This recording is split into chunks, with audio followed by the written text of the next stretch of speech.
नमस्कार और आप सभी का स्वागत है दैनिक चिंतक में। हर एक समाज, हर एक वर्ग के लोग प्रकृति को बचाने के लिए अपने अपने तरीके से नियम करते रहते हैं और कुछ अपने सुविधा में कमी करते रहते हैं। सुविधा जैसे कि आमतौर पर हो गया प्लास्टिक यूज़ ना करना, या फिर दोना पत्तल में खाना, या तमाम चीज़ों को लेकर, या सिख समुदाय होता है जो कभी रैली निकालती है तो उसके बाद में उस चीज़ का साफ सफाई करना। मतलब नेचर एनवायरनमेंट को लेकर हर एक समाज लगातार कार्य करता रहता है। पर आज पहुंचे हैं दुर्ग के खमैया ग्राम में, जहां शाकंभरी जयंती मनाई जा रही है, माता की जयंती मना जा रही है, जहां पे पटेल समाज के द्वारा लोगों का एक नया मुहिम के तौर पर एक कार्य कर रहे हैं। क्या कुछ वो कार्य, इन्हीं के समाज वालों से हम बात करेंगे। पटेल समाज के कुछ अधिकारीगण हैं जो समाज को लेकर हमेशा एक्टिव रहते हैं, उनसे बातचीत करेंगे और जानेंगे कि क्या कुछ इस जयंती के दिन में खास वो कर रहे हैं। तो हमारे बीच में मौजूद हैं भैया, इनका नाम और परिचय भी। मेरा नाम शेष नारायण पटेल, मैं खमरिया गांव पटेल समाज का उपाध्यक्ष हूं। और जैसा कि आप लोग देख रहे हो कि हम लोग लगातार 8 से 10 साल के अंतराल में हम लोग जो है लगातार क्रमशः माँ शाकंभरी पूजा महोत्सव आज का दिन इसलिए खास है क्योंकि आज पौष पूर्णिमा है ना। तो आज के दिन माँ शाकंभरी देवी माता का अवतरण दिवस के रूप में हम लोग मनाते हैं, क्योंकि जैसा कि हमको जो है ग्रंथ और पुरानी चीज़ों से माध्यम से पता चला है कि जो है एक समय ऐसा आया था कि सृष्टि में खाने पीने की जो है चीज़ें बहुत कम हो गई थी। फिर जो है भगवान लोगों ने विनती करी और कहीं ना कहीं आपस में वो करा कि जो है माँ भगवती, जो दुर्गा माता माँ भगवती के अवतार का ये स्वरूपनी माँ शाकंभरी देवी का अवतारण आज हुआ। क्योंकि जैसा कि देखने को मिल रहा था उस टाइम की जो है खाने पीने की इतनी तकलीफ़ हो गया था, फल वल अनाज वगैरह साग सब्जियाँ। तो ख़ास तौर पे जो है माँ शाकंभरी को साग सब्जियों के लिए जाना जाता है, और हम लोग पटेल मरार समुदाय जो कि साग भाजी के लिए जाना जाता है। तो इसीलिए हम लोग की आराध्य देवी मानकर आज के दिन खास तौर पे उनका पूजन करते हैं, उनका जयंती मनाते हैं। और आप लोग जैसा देख रहे हो कि और एक चीज़ और मैं आप सबको कहना चाहूँगा कि हमारी मार्गदर्शिका भी हमारे साथ हैं, श्रीमती श्रद्धा पुरेंद्र साहू जी, जो कि लगातार हम लोगों को सहयोग करते आई है। और मैं वो केवल परिचय की मोहताज नहीं है, क्योंकि हम सभी छत्तीसगढ़ और नेशनल लेवल पे भी उनको जो है एक पर्यावरण संरक्षक के रूप में जानते हैं।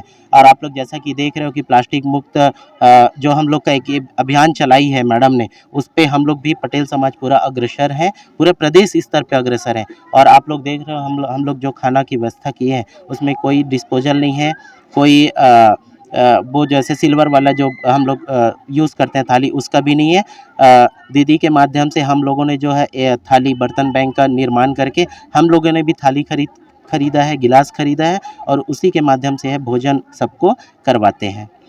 तो भैया जैसे कि ये एक आंदोलन तो लोगों के द्वारा छोड़ दिया जाता है, एक आंदोलन ही प्रकार से हम इसको देख सकते हैं कि प्रकृति को प्लास्टिक मुक्त बनाने का दीदी का एक आंदोलन था। लेकिन इसमें पटेल समाज कैसे जुड़ा, क्या सोच के जुड़ा? मेरा मानना ये है कि अगर कोई सोच, कोई विचार खास तौर पे पर्यावरण से रिलेटेड, जो कि कहीं ना कहीं हम लोगों के एक विनाशकारी समय को कहने जाए उसको प्रलय को, क्योंकि आज देखा जाए ना तो पर्यावरण इतना ज़्यादा प्रदूषित हो रहा है, चाहे वो मिट्टी का प्रदूषण हो, वायु प्रदूषण हो, ध्वनि प्रदूषण हो। खास तौर पे हम लोग क्या है कृषक वर्ग से आते हैं, और ये जो प्लास्टिक डिस्पोजल इतना ज़्यादा जो है यूज़ हो रहा है आज की डेट में, क्या है लोगों ने सहूलियत को देखते हैं लेकिन आगे फ्यूचर को नहीं देख रहे हैं कि ये हमारी खेती ज़मीन को नुकसान कर रहा है। आप गली मोहल्ले चौक चौराहे कहीं भी जाके देखो ना, रोड किनारे पे जाके देखो, डिस्पोजल इतना जो है अवैध तरीके से पड़ा रहता है, जिसका केवल हम लोग one time use and throw करते हैं, केवल उपयोग करते हैं और फेंक देते हैं। ये हमारे वायु के लिए भी बहुत ज़्यादा हानिकारक है, क्योंकि जलाएंगे तो उससे भी कार्बन डाइऑक्साइड बहुत निकलेगा, तो वो वायु प्रदूषण है। मृदा में जो है होता है तो खेती किसानी के लिए नुकसान है। तो ये दीदी का ये जो पहल है ना, इतना सराहनीय पहल है, और इसको हम लोग ने एकदम अपने मूलभूत चीज़ों पे ला लिए हैं, और एकदम युद्ध स्तर पे कहा जाए, और एकदम उनके साथ कदम से कदम मिलाकर चल रहे हैं। पटेल समाज हमेशा अग्रसर है इस ओर, और बिल्कुल प्रयास कर रहे हैं। और आने वाले समय में सभी से निवेदन भी करूंगा कि कृपया आप लोग जो है बिल्कुल प्लास्टिक का उपयोग मत करिए। प्लास्टिक हमारे जीवन के लिए बहुत ही हानिकारक है। तो ये थे हमारे पटेल समाज खमरिया के उपाध्यक्ष, जिन्होंने कहीं ना कहीं एक प्रकृति के लिए एक मुहिम जो लोग छेड़ता करते हैं, अक्सर इस पर चला जाता है, उसमें आज ये समाज में बढ़ चढ़ कर हिस्सा ले रहा है और लोग यहाँ पे प्लास्टिक मुक्त खाना खा रहे हैं, प्लास्टिक मुक्त खाना खा रहे हैं जिसमें प्लास्टिक का उपयोग नहीं हुआ जा रहा है। थाली, स्टील की थाली, स्टील के ग्लास में वो पानी पी रहे हैं और अपना भोजन ग्रहण कर रहे हैं बिना किसी प्रदूषित अपने इन्वायरमेंट को करके और बिना किसी प्लास्टिक से जो भी केमिकल्स जो हमारी बॉडी में जा रहे हैं उससे भी अवॉइड कर ये मुहिम के साथ ये चीज़ को यहाँ पे पटेल समाज के द्वारा और बढ़ावा दिया जा रहा है और इस पे और निरंतर काम आगे करते रहने की प्रेरणा भी दे रहे हैं।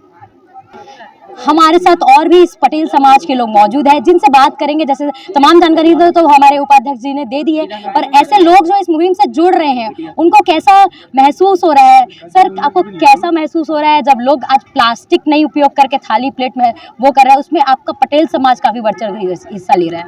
मेरा नाम खुमान सिंह पटेल, ग्राम अध्यक्ष, और इसमें जो समाज के जो लोग हैं इसमें खाना खा के बहुत अच्छे से महसूस कर रहे हैं और ऐसा ही हमेशा होना चाहिए, ऐसा ही विचार है। और हमारी समाज में सभी समाज को और गांव में सभी चीज़ में ये प्रतिबंध होना चाहिए बिल्कुल। और जो प्लास्टिक जो व्यर्थ जाता है ना उससे अच्छा बहुत बेहतर है। और दीदी जी का जो सहयोग है हमेशा, और 7-8 वर्षों से जैसे हम लोग उससे जुड़े हैं वो हमेशा सहयोग मिलता ही रहा है। इसके लिए हमारा क्या मुख्य जो चीज़ है खेती बाड़ी। हम पटेल जो है मूली भाटा जो सब्जी होता है उसका उत्पादन करते हैं। अगर उस चीज़ों को अगर हम ना करें, जो जैसे झिल्ली है, प्लास्टिक, जो भी फालतू चीज़ें हैं, वो अगर हमारे बाड़ी में जहाँ पे खेती करते हैं वहाँ पे अगर आ गया वो चीज़, है ना, तो उससे क्या होगा कि हम जो जिन चीज़ों से हमको रासायनिक तत्व अगर वो खराब करना है ना, तो वो प्लास्टिक यूज़ ना करके हमने अपने जो खेती बाड़ी से जिनसे हमको रोजी रोटी चल रहा है, हमारा जो मूलभूत व्यवसाय है ना, वो व्यवसाय को हमारे प्रभावित करेगा। अगर हम नहीं जागे उस चीज़ के लिए और हम नहीं करेंगे तो आने वाला हमारा जो पीढ़ी है उस चीज़ को समझेगा ही नहीं, और उसके वजह से क्या रहेगा, वो खेती बाड़ी कर नहीं पाएगा। अगर वो कर भी लेता है तो उनको इतना मेहनत करना पड़ेगा, और वो रासायनिक तत्व को अगर लेता है तो बाद में नुकसान हमारी शरीर है, जो चीज़ हमको बीमारियों का जड़ है जो, उनके वजह से वो प्रभावित होगा। तो इसलिए हमने दीदी के माध्यम से हमने ये सीखा जाना, और उनके जो बताए हुए रास्ते पे चलने से हमको 2-3 साल से जो कार्यक्रम कर रहे हैं हम लोग, और उसमें जो हम लोग उपयोग कर रहे हैं खाने के जो फालतू चीज़ों को उपयोग नहीं करके अच्छा चीज़ों को, तो इससे हमारे युवक भी जो हैं, हमारे बच्चे हो गए है ना, उनको भी उससे प्रेरणा मिल रही कि नहीं, पापा लोग अगर ऐसे कर रहे हैं तो शायद हमारे बच्चे उस चीज़ से अवॉइड करेंगे। तो ये इससे हमारे लिए बहुत अच्छा, और हम दीदी का बहुत बहुत धन्यवाद करते हैं कि हमको उन्होंने रास्ता दिखाया, और सही रास्ता दिखाने पे और सही रास्ते पे चलने पे बहुत उनका हम आभार प्रकट करते हैं, क्योंकि उन्होंने हमको जगाया। तो उनका बहुत बहुत धन्यवाद। तो जैसे कि मैंने कहा था कि प्रकृति को बचाने के लिए हर एक कोई समाज एक पहल करता है, हर एक इंसान कुछ न कुछ अपनी एक आदत या कुछ चीज़ें में बदलाव लाता है जिससे वो प्रकृति को नुकसान ना पहुंचा पाए। तो जैसे कि ये देखा है कि हमारी मिट्टी जो जिससे हम खाना खाते हैं, जिससे एक साग सब्जी का जो एक उत्पादन होता है, जिसमें पटेल समाज के जैसे होते हैं, पटेल वर्ग के लोग जो एक होता है जो साग सब्जी को लेकर खेती बाड़ी करते हैं, जो इनका कहना था, तो उसके लिए सबसे पहला एक स्टेप जो होता है प्रकृति को बचाना। तो मिट्टी के लिए प्लास्टिक का तो बलिदान देना ही चाहिए, ये इनका कहना है। और ये भी अन्य खबरों के लिए बने रहिए दैनिक चिंतक के साथ में। धन्यवाद। आप देख रहे हैं दैनिक चिंतक। आगे की अपडेट के लिए बने रहे हमारे साथ। हमारे चैनल को लाइक, सब्सक्राइब और शेयर करना ना भूलें।